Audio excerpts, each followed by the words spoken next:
That time the disciples came to Jesus saying, "Who then is greatest in the kingdom of heaven?" And he called a child to himself and stood him in their midst.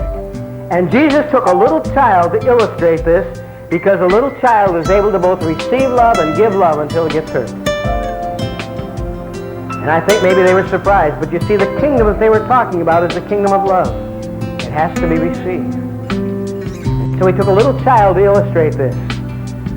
And then he said, "Truly I say to you, unless you are converted and become like children, you shall not enter the kingdom of heaven. Whoever then humbles himself as this child, he is the greatest in the kingdom of heaven." And I said, "Father," I said, "how can people who have grown up become like little children?" I mean, if we missed the love we needed when we were little tots, what can we do about it now? And I felt he spoke to me and said, men are just little boys who've gotten big. Now, some of you wives are married to a little boy, and you know how embarrassing it is for him when the little boy shows. But he also said, women are just little girls who've gotten big.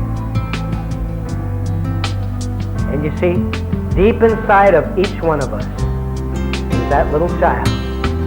It needs to be loved, needs to be affirmed, needs to know that it's believed in, needs to know that it's really precious, that it has worth and value. And if we'll humble ourselves and get in touch with that little child, then we can receive that kind of love we need. See, a little child lives by its spirit. Have you noticed how you can come into the presence of a little child, say 16 or 18 months old, something like that. Little child's never met you, you've never met them. That little child either likes you or dislikes you. That child lives by its spirit and knows what's in you.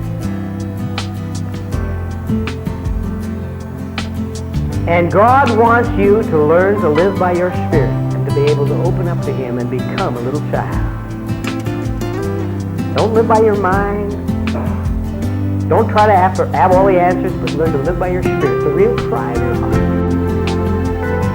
He doesn't want you just to become a child to be healed, but He wants to teach you to live as a child in dependency upon Him. And you can continually experience a revelation of that unconditional love. Let's stand together now. Daddy loves me, this I know, for the Spirit tells me so. Little ones to Him belong. We are weak, but He is strong. Yes, Daddy loves me. Yes, Daddy